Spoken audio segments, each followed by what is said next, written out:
start at some point, and then I just randomly start talking, and we just like enter the show as I'm like mid sentence or something. Mm-hmm. Yeah, that's just how I figured I started you doing this, and that's just kind of how we do this now. Because I would find that interesting, and I figure all the people who are watching this right now, I figure they would find it interesting too. Hi, everyone. Sure. Hi, everyone.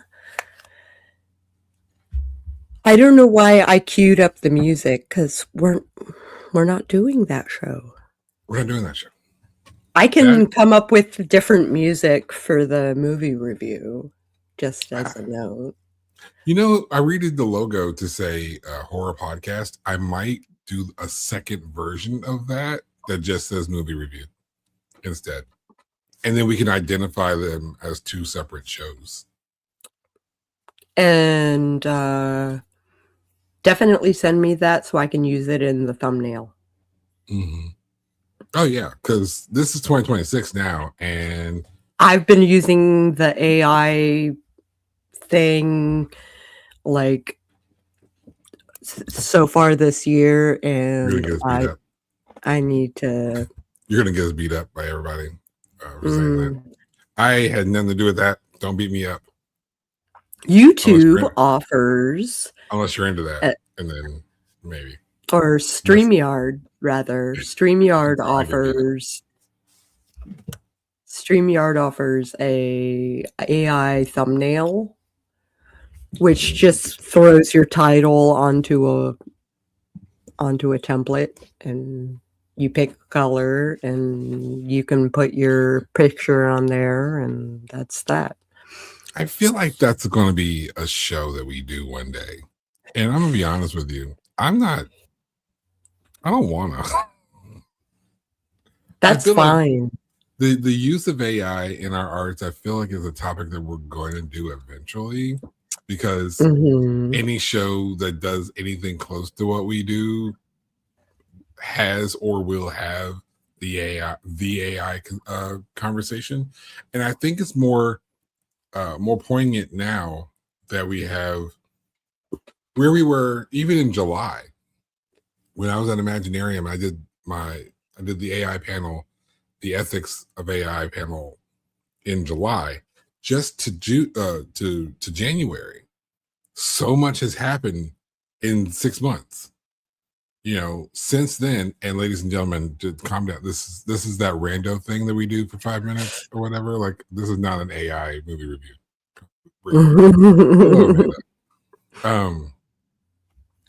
But even in the last 6 months, we've had AI artists who are chart topping now.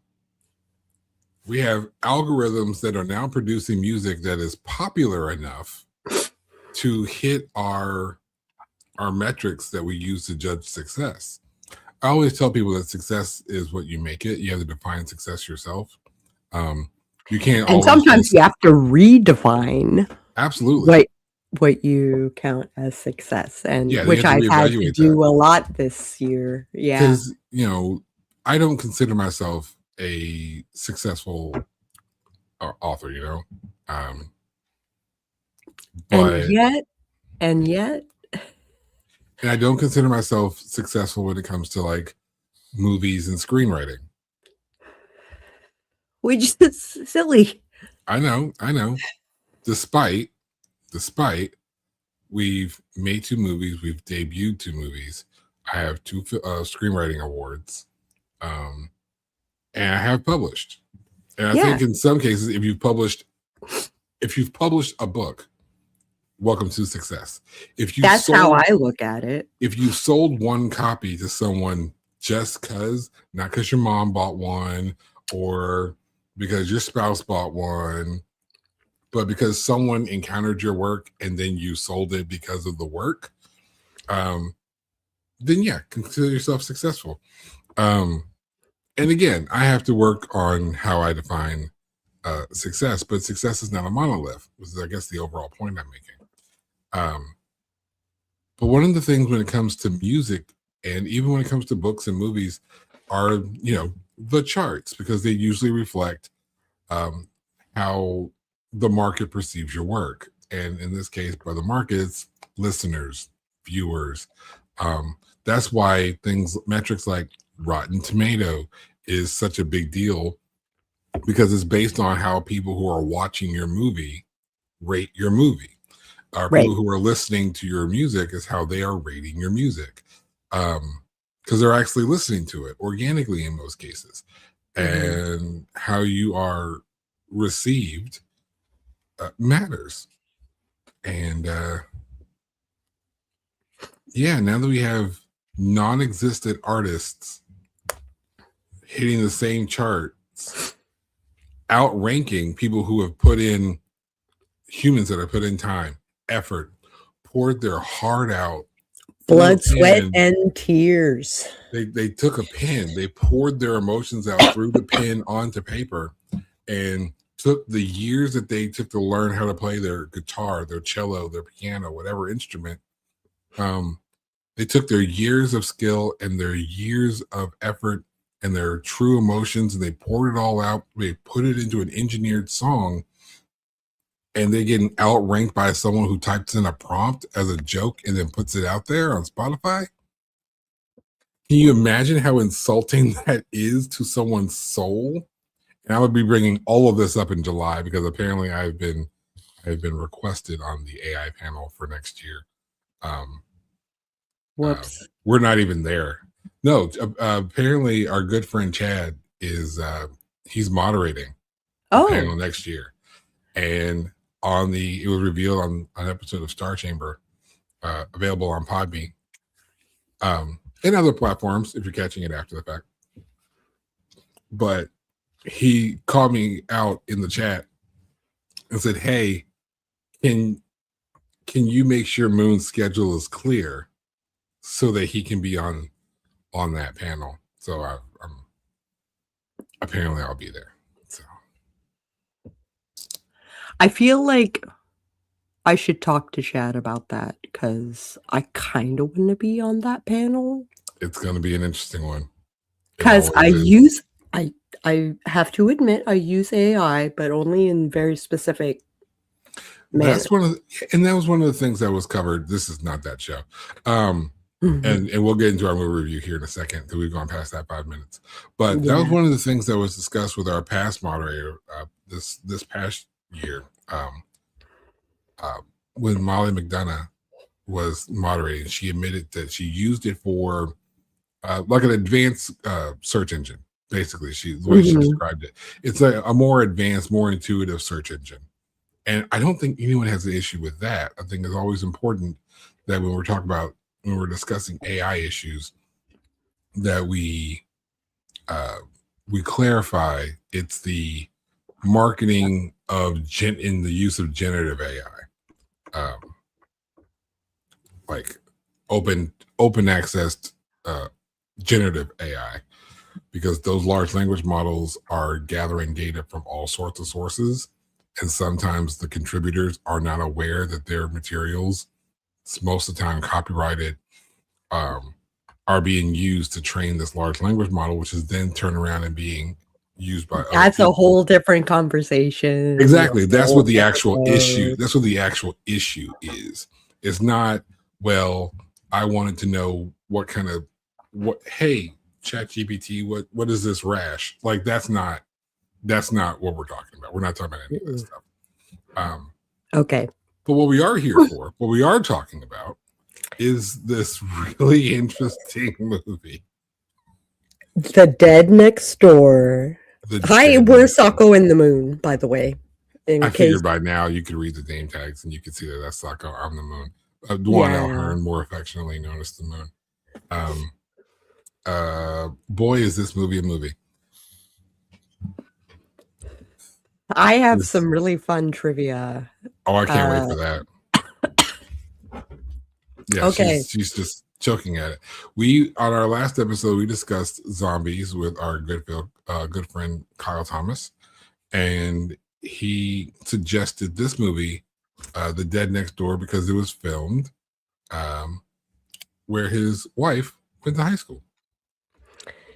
Also, in the second scene, They're driving through Virginia. I know that road. I know exactly where they are. They're in Culpeper. See? Look at that. So on their way to DC, like they're talking about Richmond and stuff like that. Like I know where they are. So it was suggested to us for those reasons. Just real quick, if you decide to go onto Tubi, because everything's on Tubi, Because it really they is, have though. some they really have do. some really great movies on Tubi right now. Right now, X and Pearl is on Tubi. Yeah. If you never watched the movie X, now's your time. Tubi is absolutely free. No need to set up. I swear, if they don't sponsor us soon, I feel like I'm doing a sponsored ad right now.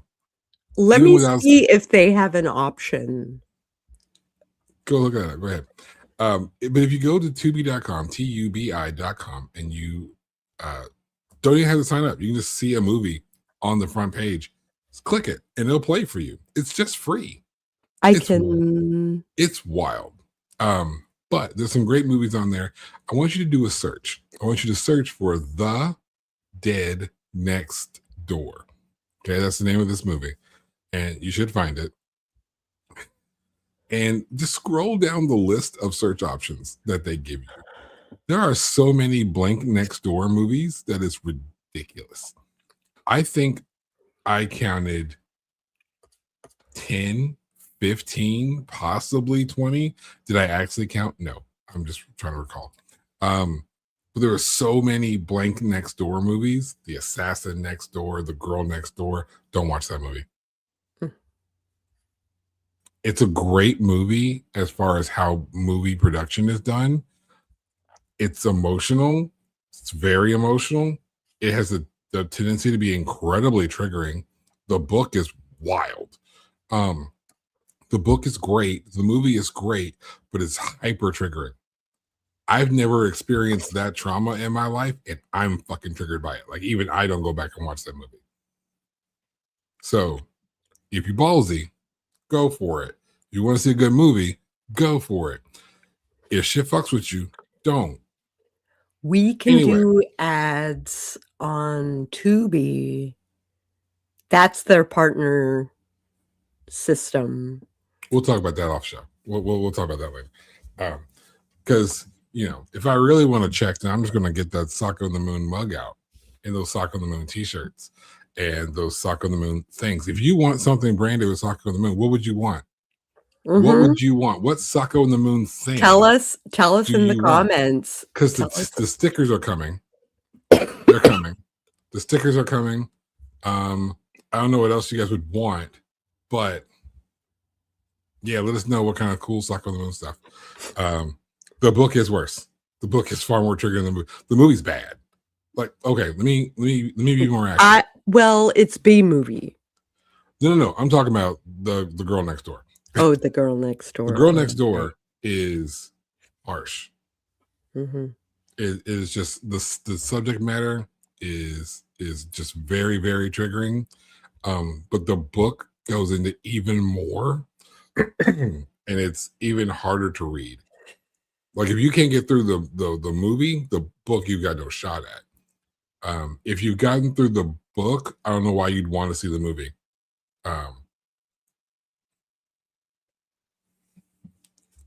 Crazy stuff. Anyhow, neither of those is the Next Door movie we're watching. We're watching The Dead Next Door, which is so much funnier. And I'm not sure if B movie even constitutes C what this movie? is. C movie? Listen, this movie is on par with, okay, it's slightly better. No, it's on par with Velocipaster. Yes.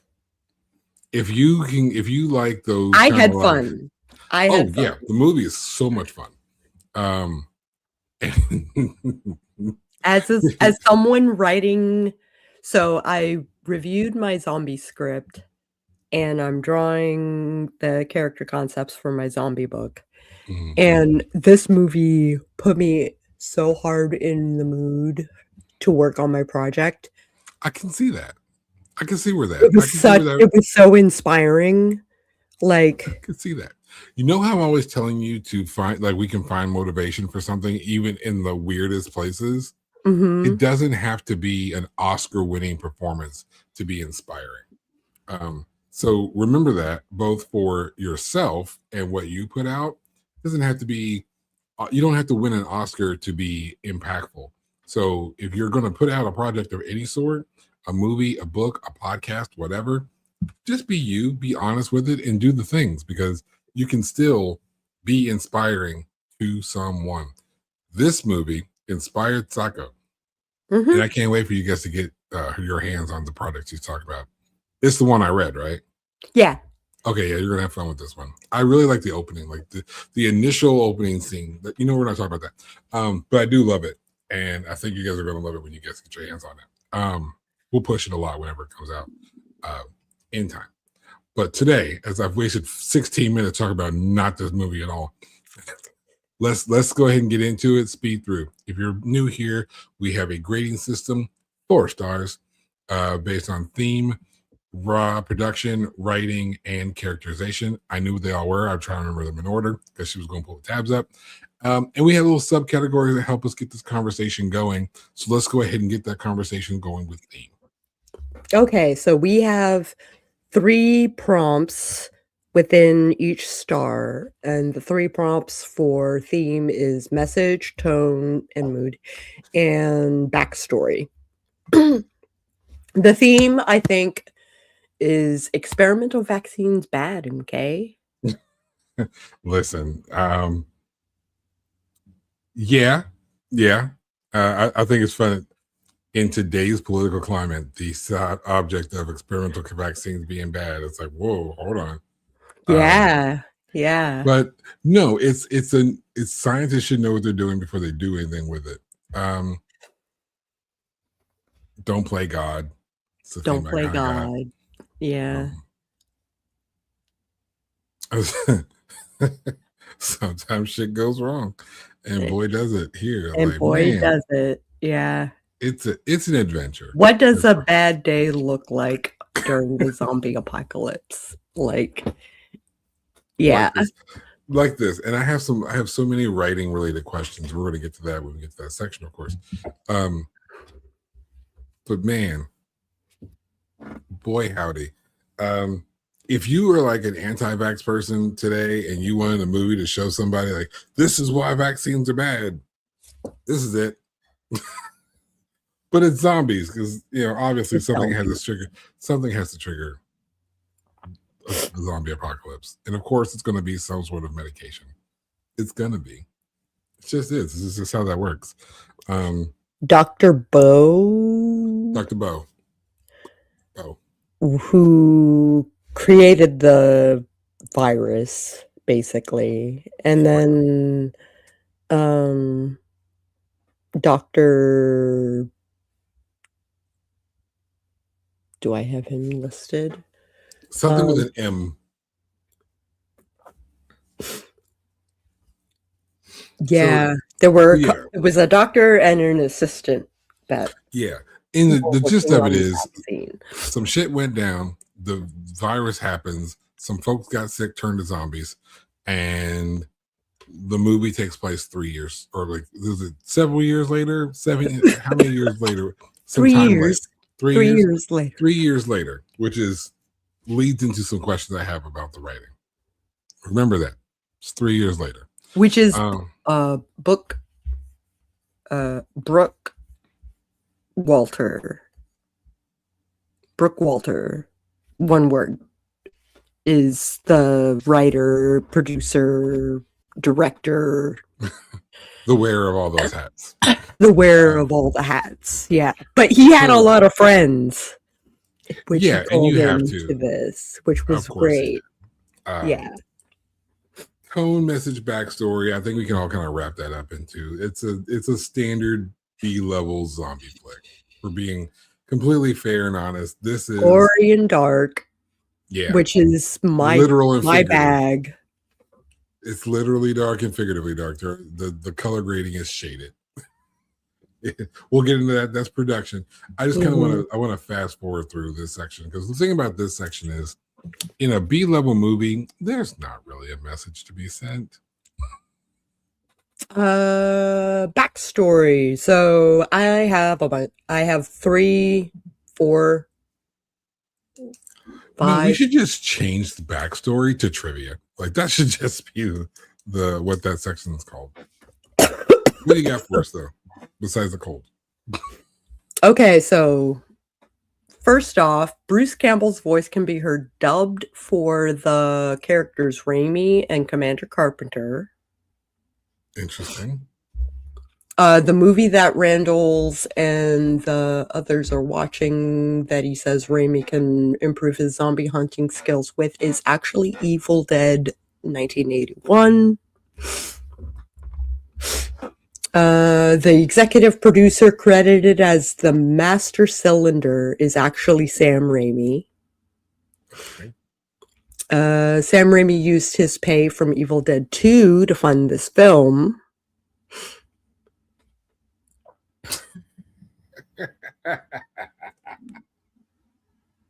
Yep. That never gets old. That never gets old.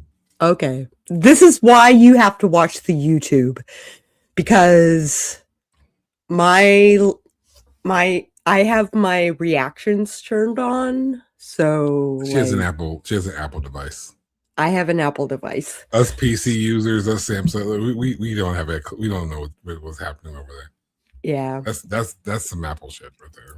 Okay, so lastly, some of the main characters are named after important people involved in the horror movie industry, such as Raimi, Sam Raimi, such as Savini, Tom Savini, such as Commander Carpenter, John Carpenter. Yeah, of course.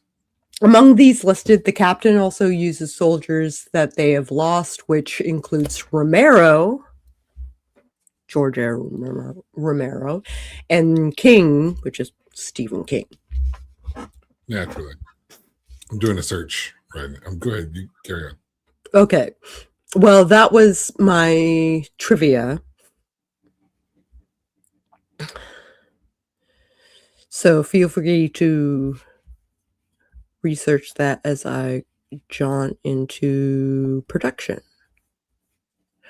Well, we haven't started. We haven't given a star or anything. We haven't voted. We haven't voted. So, I'm sorry. I'm still waking up.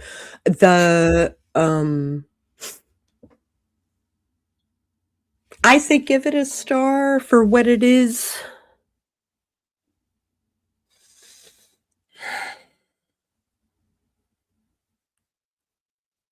As far as, I mean, it has a message if you really look for one. Well, if you really look for one, everything has a message.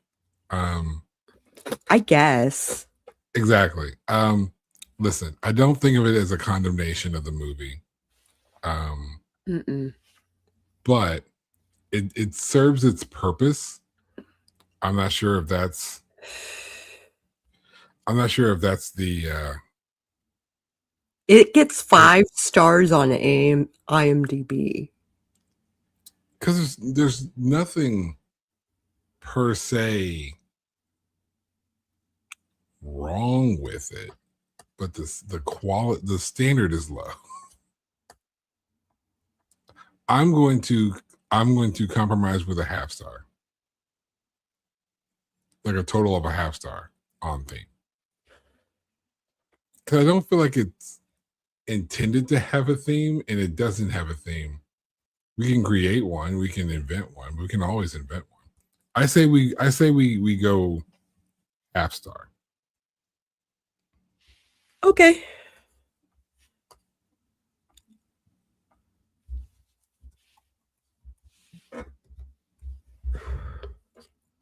Production. Boop. Art direction, makeup and props, and cinematography. As far as art direction, not like Silent Hill sort of camera angles, but kind of close. you know? it's definitely guerrilla style filming. Mhm. I will say, okay, this is where my pros and cons really come in with the production. The effects are hit or miss. Mhm. There are some really lame, cheesy ones, and then Puppets. there are some really good ones. I like the There puppets. there are some the little hands. But otherwise, generally speaking, the makeup was really good. There were some of the effects where someone's getting like bitten and they're removing flesh and And it's just is sinewy. and the blood's coming from it. That's that is a layered effect when you're doing it practically. Mind you, this movie's from 1989, so we're not advancing the expectation. We're going with late 80s, early 90s expectations.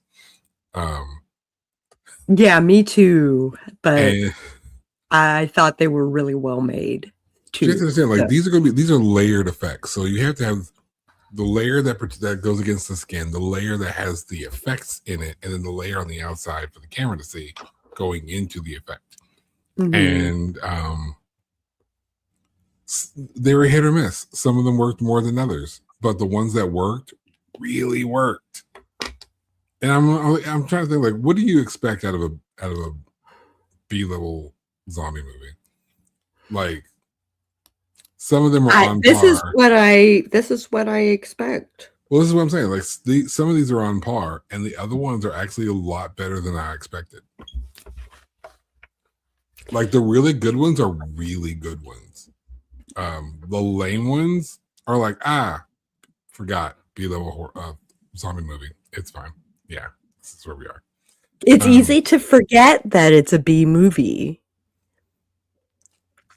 Somewhat. Like, there are some scenes that are so well done that you forget what kind of movie you're watching. Only a little. You only forget for like a moment. The acting isn't great. Oh, the tertiary characters. We'll get into that in casting and dialogue. Right. But the color grading it's a B-level horror movie. I guess I have to start looking at B-level horror the same way I look at like Hollywood standard. Mm-hmm. It's just kind of like, that's what that is. You know, There's like Jack Frost and Dead Next Door, I think would be on the same bill. That's very interesting.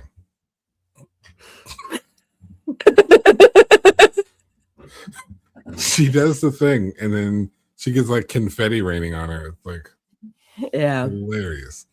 Yeah. If you're not watching this on YouTube, you need to find the YouTube channel. Just search for Sako and the Moon, and then you'll find the channel. Find this video so you can figure out what we're laughing at.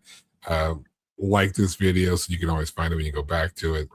Subscribe to the channel. Do all the things because Apple just tears this up. Apple just tears this up for her. It's worth it. Because I don't do it on purpose. Yeah, no, that's just she. It's forgets always about by it. accident. I forget about it, and and it happens, and then it happens, on... and she's like, I laugh because I forget it happens, and then it happens, and then it happens. So, a lot of intimate headshots to show tension. Yeah, especially with Raimi. Like, his expressions were, I mean, like, they were pretty good. And, he, like, in the silent scenes, like, yeah, people are talking in the other room, but he's busy, like, investigating the rest of the house. Yeah. Which is a weird split up. That's a weird scene earlier. That we'll go in the, I'm gonna be a lot more critical of the writing. I'm gonna be very critical in the next two categories. I'm gonna be a little bit laxical. What I'm seeing is the graininess from Super 8 film. That's what I'm seeing. It was so this is what they call amateur grade film. This is what you would use for home videos, which if it's 1986, 87, 89, they shot it in 85. Yeah, so they shot it really not early. 86. Oh, okay. Kyle said 86. Kyle said 86, but I did the homework. And it took them 4 years to actually like do the film, which checks out editing. for the late 80s. Late 80s, things did not happen where like I could film a movie in February, have it debuted in like July. Because we did that. We filmed the movie in February, it was debuted in July. You didn't do that in the late 80s. That's just not how shit worked. But yeah, it looks like a movie made at home. Yeah. Like a bunch of teenagers. Student film. Yeah, like a bunch of students or teenagers or some young adults like, hey, got a camera, want to make a movie? And they went out and did it. I know. I heard it when I said it. I heard it. But that's what it looks like. And I have a hard part. Okay. I have a hard time holding that against them. But I also have a hard time giving them credit for it. Yeah. I think I follow. Makeup and props. That's what's going to save it for me. Great puppets. Great's a well. Puppets. I mean, the craftsmanship was. I'll give you that. The craftsmanship was good, but they're made well. That's fine.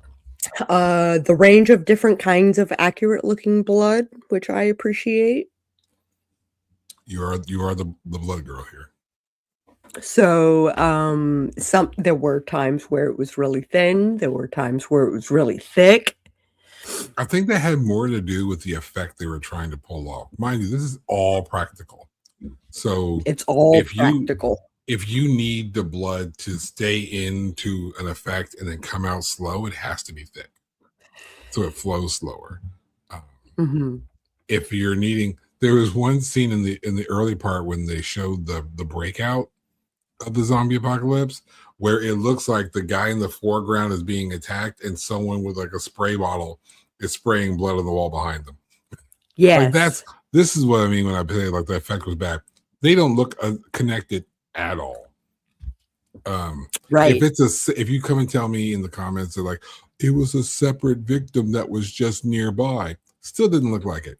You could have put the shadow of the victim on the screen, just the shadow of the victim. They used so many shadows in there, not in ways that I enjoyed.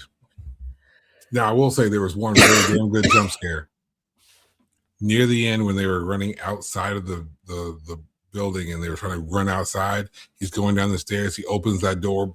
Boom. There's a zombie. That one got me. Oh, that one got me. I didn't like big jump. I was just like, okay. Got me. Yeah. Got me there. My heart skipped a beat. Good job. I was like, all right, that was a good jump. But of course, that was like the only one that worked. That was the only one that worked. Because they kind of like did back-to-back hordes coming through the door. Oh, don't get me started on the hordes. Don't get me started on the horde. The horde of, there's hundreds of them. Bitch, there was 20. There was like 16 people. 3 of them were kids. And you're like, there's hundreds? No, bitch. No, there wasn't. Calm down. And don't get me wrong, like that's hard to do when you got like a thin cast. Like if I was trying to do a zombie movie right now, I'm not going to get 100 people to dress up as zombies. And they got like a total of like 50 people because they got like. I'm not getting 50. You know what I would have to do? Do you know what I would have to do? Here's what I would have to do. I would have to put like there's an open casting call for like a zombie party and have people dress up as zombies. So we're going to put you in a movie. That have them show up, sign releases, and then film this scene. I get 2 tries at best to film them coming over a hill, coming at my character. maybe 2 tries, because coordinating that many motherfuckers at once to do a genuine horde on a no budget, they deferred payments on a no in budget. the opening credits, you really see this in action. Yeah. I'm more talking about the scene where you got that one officer in the field and then they come over the hill and they're coming at him and he has to run. Which is cliche, but B-level's on the movie. It's fine. Again, the bar is lower. But like that's not an easy thing to pull off, even for me today. It wouldn't be the easiest thing to pull off. I kind of want to try just because I said something.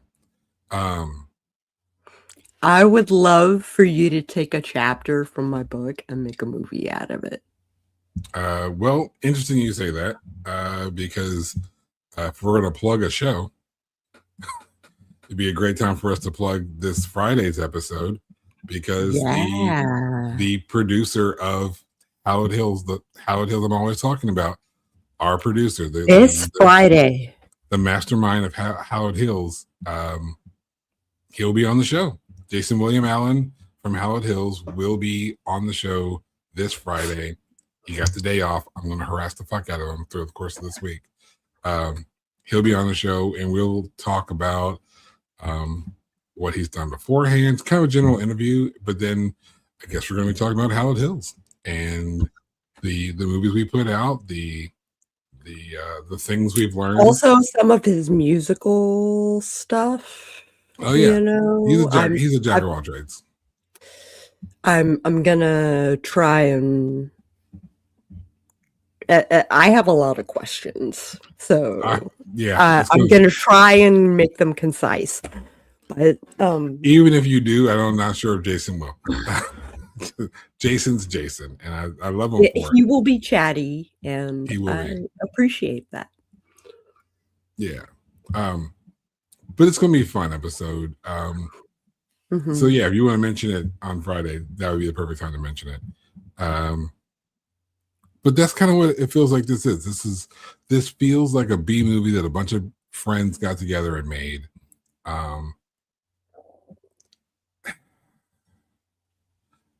If we're to vote on production, I would begrudgingly give it a star. Here's why. More so why I'm so begrudging. Me too. It looks old. It looks cheap. It's dated. But at the same time, present day, and it's so painfully 80s. Right, but mind you, that's what you do back then. If you don't want to frame it into a certain time frame because that's present day for you, then you don't say, what is today? January 6th, 2026. You say present day. Because we're just talking about this is what's happening now. I'll begrudgingly give it a star because there are things I didn't like, things that I didn't like were executed. But the things that were done well were done very, very well.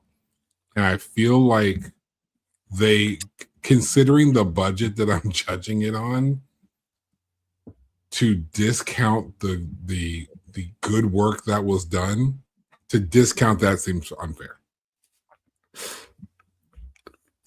So there were so many titans in the credits that I think their input helped them keep their budget low. And they did they deferred their payments. They deferred the money they were using so they could put all the money into the film, which is one of those things that you just kind of have to do because I ain't collected a check yet. That's for sure. Hello. Tell the people that you're FaceTiming that we say hello from Sako on the Moon. They can go back on YouTube and say, hello, we're watching you. You're FaceTiming Jenny and we know that, and we're saying hi to you. So now you're being immortalized. Yeah. Oh, it's over already. Oh, okay. Well, they can go back and look at this and know that this is what has happened. They can go back and watch. It's fine. They can go back and watch. When they go back to watch, to subscribe to our channel and to like this video, they're going to like it because we said hi to them. Whoever you are, people. Whoever you are. Jenny's people. There you go. And you all can tell your friends and family to watch the review, because we talked about the movie eventually. It's fine. It works. Yeah. It takes like 15 minutes. Normally it's like 5, but I got into an AI topic. It took a minute. Yeah. That's an episode. That's like a way future season episode, because I'm not ready for that conversation. I'm not ready for it. I just don't feel like having. I feel like one more year of random shit happening will be really good. I am taking notes for this panel coming up though, so that's gonna be. It's gonna be fun to be a part of that panel. But again, back to the voting on this category. Again, there weren't things that were done. Not everything was done well. The things that were done very well. And all things considered, I think those elements deserve the recognition. So I will grudgingly give a star. I have to agree. And I think it's 1 part to 1 part. Yeah. So I don't know. I'm at a 7. I'm gonna give it a star because I feel like the good outweighed the bad. Yeah, that's kind of where I'm at.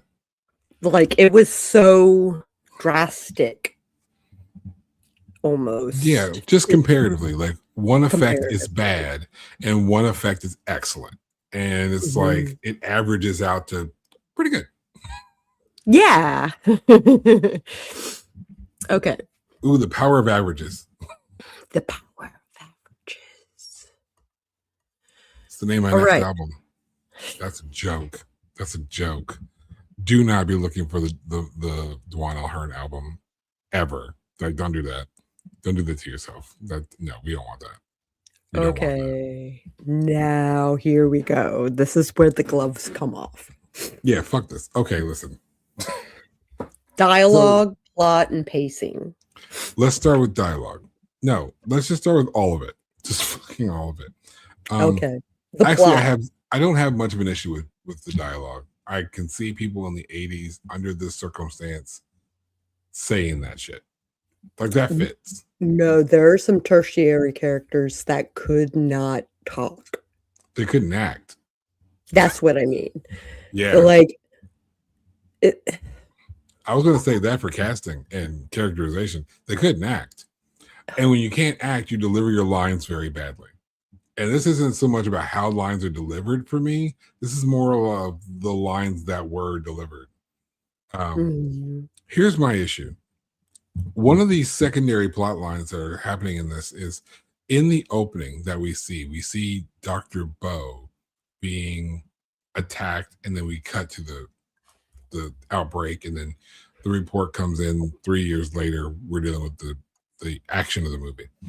And when the people go to investigate, because they're trying to solve the zombie problem, so the people at their little office are trying to send the team out to find Dr. Bo's original work so they can build off the original work to find a cure. Makes sense. We're good so far. The secondary plot here is once they get there, they find a diary from Bo's daughter. 3 years have passed. Only 3. And when they finally find Bo's daughter, she has no clue who Dr. Bo is. She wasn't kidnapped as a child. Like, she wasn't kidnapped at age 2, where 3 years later, a 5-year-old would have no idea that there was another family that she was easily a teenager. Yeah, she's a teenager. We'll call her 15. My kid's 15. We'll call Bo's daughter 15. She seems much older, but we'll default to 15, right? Present day. So you go back 3 years, the girl's 12. She writes an entire ass diary in legible handwriting. She's at least old enough to be able to do that. She's approximately 12. If she's 12 years old enough to write that diary and keep track of all the things that are happening, which is how they knew about Bo's daughter in the first place, they found her diary. 3 years later, how does she just have zero? That's 12 years of life you're going to just suddenly forget. Have you been part of a cult? I have a hard time. Yeah, I have and here's the the thing. time. If it was a throwaway line, I'd be mad because you put too much effort into it. If it's not a throwaway line and you're putting effort into this, because there is that point where she's like, tell me who I am. Tell me who this person is. I feel like you're hiding something from me. The whole ass scene. Yeah. Where Bo's daughter, I forget her name, Bo's daughter is talking to like the head of Reverend Jones, right? Which is a reference to Jim Jones. Naturally, of course. Naturally. You're not going to forget your family that fast. If there was a drug involved, if there was like a mind wiping thing involved, I could probably go along with that. But you can't just make me as the audience member, as the viewer, you can't make me assume that. Right. You can't assume that. You have to present that to me somehow. You can tell me that her mind was wiped. You can tell me that people are having their mind wiped, which allows me to associate. You can show me someone getting their mind wiped, which can make us think, ooh, that must have happened to her. Those are things you can do and set up for me. None of those things were done. Everyone else seemed to have their memories from before. If you showed me that no one remembers before the apocalypse, then that's all you would have had to do. All you would have had to do is show me that nobody remembers anything before the apocalypse. That would show me, oh, right, she would have forgotten her whole family, which would have said, Reverend Jones could have taken this character. 3 years is too short. It's way too short. Show me 10 years in the future. Show me a little girl. Show me don't give me a diary. Show me a series of pictures, right? Of Dr. Bo with the newborn, right? Or just now starting to toddle, show me that and put the age in an appropriate range. And then fast forward 15 years, 10 years, make the new child 12 years old, 15 years old, whatever. And then give me where you could see that they grew up not knowing who their dad was or that they had a family beforehand. This, while not the main plot of the story, there is at least, I'd say, 3 whole scenes through the course of the movie dedicated to this. Discovery, the who is this person scene, and the no, you are Dr. Bo's daughter. 3 scenes, right? 3 minimal. Scenes. It'd be 3 scenes minimum, regardless of who was doing the story, no matter how good or bad the movie was, how much money you put into it or not. You're going to at least get those 3 scenes, right? So that's fine. And you fucked the whole thing up. A lot of times, and this is really important to writers, I don't care what you're writing. If you're writing a novel, you're doing short story, you're doing movies, short movies, long movies, I don't care what you're doing. Understanding a logical time frame is crucial. Argue with your mama.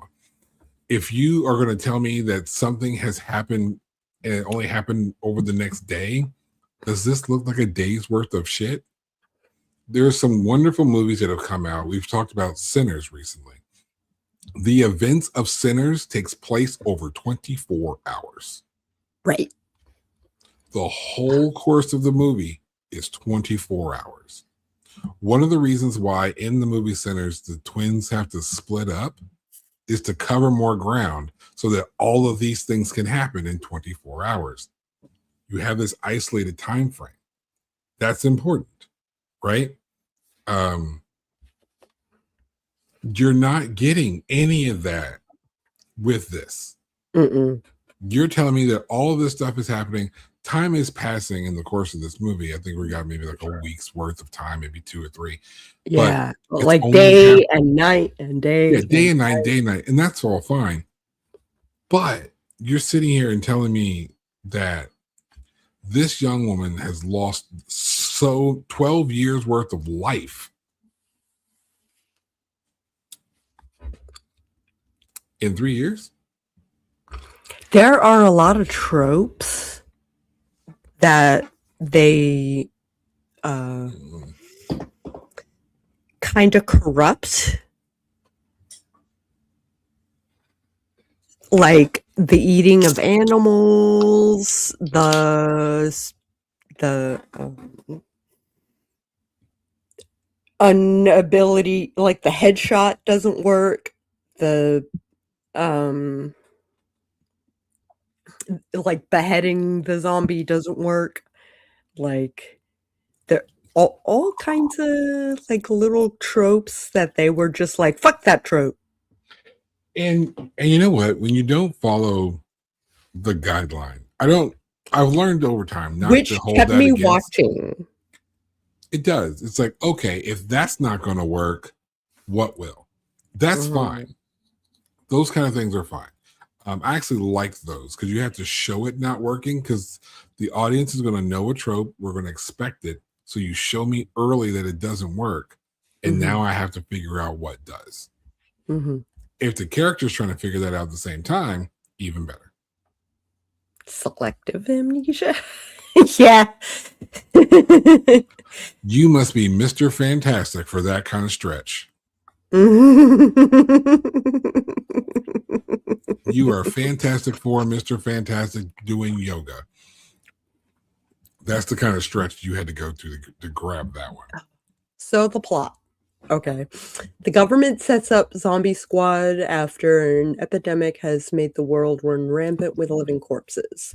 Raimi, Mercer, Cooler, and others head off to Ohio to try and find a cure to the epidemic, but soon run into a crazy cult of zombie lovers who are set on preserving the zombies and letting a new world be born because they believe that it's God's will.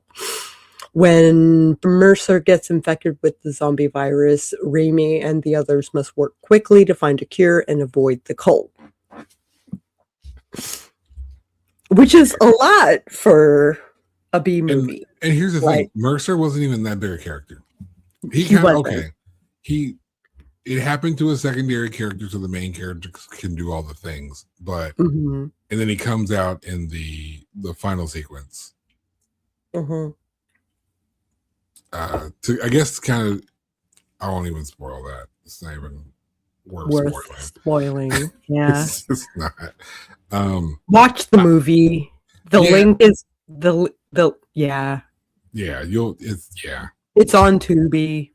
The Dead Next Door. By the by, there's a the at the beginning. For whatever reason, if you don't put in the Dead Next Door, you can't find it. It's wild. It's wild. Anyhow, and anyway, the main story is standard-esque. Nothing unique, nothing special about it. Very, and when you very add in the second, you know how I said for production, some things were done really good and some things were done bad, and because of how good the good stuff was, it just kind of averaged out the bad. The exact opposite here in the writing. This secondary element, which is also hugely cliche, there's nothing unique in this writing at all. It's 89, right? But writing is writing. We still give so much credit to Stephen King. He was writing books in the 60s, 70s. Yeah. This is in the writing. I can hold a different candle to the way something is produced or what the expectations have become since a period of time. But I expect a decent story. And I didn't get a decent story out of it. So it's the exact opposite of what I said with the production. Some things were mediocre and some things were bad. And when you average mediocre and bad, you're like, no, that's what you get. So for writing, I'm not giving it a vote for a star. Okay.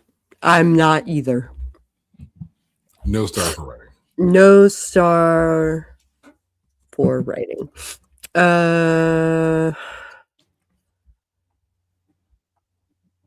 They should have. Hold on. They should have known that Ohio isn't going to be where the cure is. Where are they hiding it? We got corn full of sharks and children. Yeah. First, what's that? Sharks of the Corn. I think it's a real movie. It's a real movie, and that movie was better than this one. Sharks of the Corn is a better movie than The Dead Next Door. Damn. Is that on Tubi too? Like, I think so. Sharks of the Corn? I think it is. Sharks. Let me make sure that's the name of the movie. No, it is 2021. Yeah. This was so bad it was stupid. Wow. Okay. Yeah. It's Stephen King. This what? Stephen King with Kang. an A. Kang. Yeah. Like I told you, I told you about this movie. Do you remember at your Imaginarium room party, there was a guy who came in passing out coasters, like business cards and coasters? He's in this movie. He did this movie. Yeah. Oh. Claude and Miles. Yes, it's on Tubi. Claude Miles, I believe. He plays the older brother who has the conspiracy newspaper or whatever. We've met him. I was watching the movie the first time. I was like, is that Claude? Bitch, that's Claude. Okay, cool. All right. And that's a really weird place to be when you're like, that is a really weird movie. I know that guy. I've met that guy. If I'm up late tonight, which I might be, I will watch this. Delicious. It's a B film. movie. It is a film. It is a Don't be surprised if Jason has us watching some dumb movie as a review. I hope so. Here's the kicker. It's because of Jason. I mentioned Jason because Jason's our guest of this Friday. Right back here. Or we could tear apart a Hollow Hills movie. We only have one movie that's public, and it's 12 minutes long. That's fine. I mean, it's 12 minutes. Doesn't have to be long. You know what? If you want to do a mini review, fuck it, go for it. The movie's called Screenshots. It's that frame on the wall there. That's the poster for it. Cool. I designed that poster. Thank you very much. But here's the thing. When I say you can draw motivation from the craziest things, even from bad things, it's me and Jason drawing motivation from these bad movies. I'm afraid he might suggest The Farm. I don't want to review The Farm. I have so many complaints about The Farm. Yeah. So many. But it is one of those movies that we still were able to draw motivation from. It's wild. Actually, Jason was the one that told me to watch Sharks of the Corn. Jerk. Okay. So, dialogue. Oh man, the acting was pretty bad from a couple of tertiary characters. The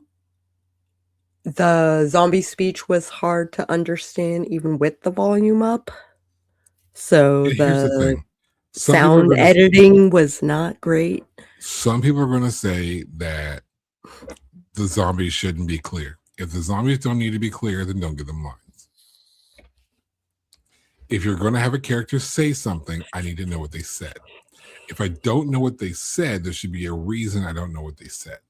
It's a different language. It's a sign of their decline. It's an issue. Only one character can understand them. Whatever.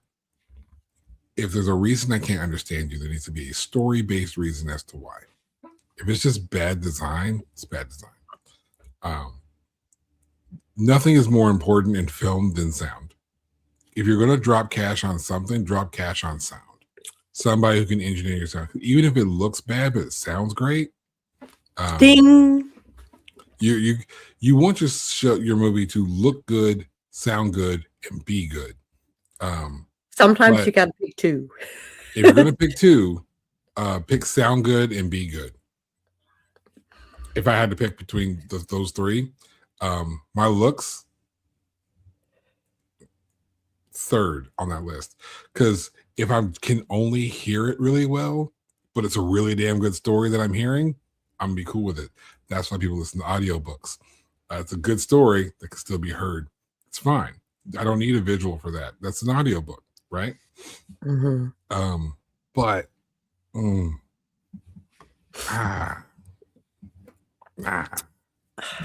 yeah, I've got nothing. Let me see.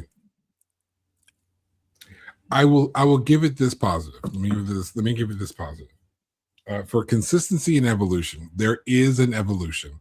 In the beginning, you see the operation of the zombie squad, and come the end of the movie, you see the operation of the human squad. Because what the medication eventually does, the antidote that they come up with on the fly, what it eventually does is, and this is based on the story that they told. Let me get into this a little bit. So what the virus does is it kills the person without killing the body. It then takes over the human's body and uses it to eat other people for sustenance, to maintain the virus so that it itself can propagate. Okay, your backstory is fine. Okay, I can fuck with that. Understanding how viruses work and science, I can rock with that. One of the things that you'll get from watching last Friday's show, we were talking about there's this fungus that can invade an ant. Cordyceps, yeah. Yeah, and it does the exact same thing. Last of Us. Yeah. Type of zombies. Yeah. Yeah, so that's that. All that is fine. All that is fine. So what this virus, with this antivirus that they're trying to come up with, what it does is it stops the zombie virus from killing the person, but it doesn't stop the virus from turning the person into a zombie. It just makes intelligent zombies. Okay, so I recognize Peter Ferry from other movies. Sure. The guy who played Raimi. I was like, where do I know him from? So I hopped on IMDb and looked at his repertoire, and yeah, I've seen a bunch of movies but with him as the like military commander kind of role. Yeah. I think within, I mean, yes, I think Mercer and Raimi evolved the most for obvious reasons. And the POV is Raimi. For the most part, yeah. He's your main character who doesn't have main character energy. Ding. He feels like he's one of the peoples, but we're following him. We're seeing a lot of his reactions, but he's still not. When we're focused on him, we're still not focused on him. You know what I mean? Yeah. It's like he doesn't feel like, again, he's a main character without main character energy. He doesn't have there's nothing in this story that says we are watching his story. Right. And I'm just man.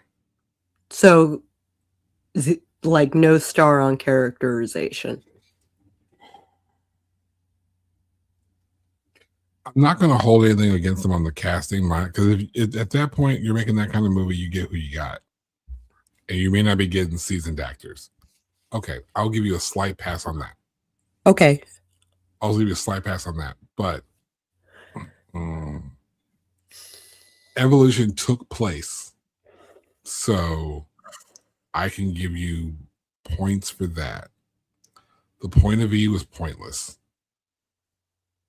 And I didn't really, it got to the point where you get some of the characters that just didn't matter. Ding. And like I didn't care about any of them, being fair. I wanted to see what was going to happen when they found the daughter, because of course we're going to find the daughter. And then the air. And then that didn't even matter. So it's like, yeah. you're giving me characters I don't give a shit about. You're giving me a main character Just that's so many characters. yeah, and it's no, I can't. No. Okay. Even with my default points, no. Okay, so we Is that no star from no vote from you? No star from you? That's a no vote from me. All right. Characterization was terrible. All right, so that's half a star plus one star. A full star. I dare say give it half a star for production because of the bad parts. Okay, so I voted to give it a star begrudgingly. What is your vote on that category alone? Do you vote no star for production? I vote no. I can't. Oh, but I can't though. I guess full star. All right, so 1.5 stars for this movie. 1.5 stars for this movie. And I The say Dead this Next Door. I say this with every low scored movie. It's so important to say that just because we had issues with it, you should watch it for yourself. One, we're just 2 people out of 8 billion on the planet, and our opinions are just that. That's 2 out of 8 billion. You should watch the movie for your own opinion. You should get your own draw from it. You might find this movie to be so much fun. It's still fun. I would say this is the kind of B movie that you want to watch with a group. Yeah. Watch it with a group. Make it a drinking game. Oh, don't do that. You'll be fucked up. It depends on what that's what you're going for. It depends on fucked up on Kool-Aid. Little every time he makes an expression in a tight shot, like take a swig. You guys should don't invent drinking games. Don't do that. No, that's okay, my jam.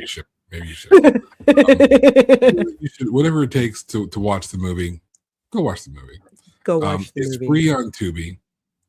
Regardless of how I might feel about it or how Sako might feel about it, here's what did happen for certain.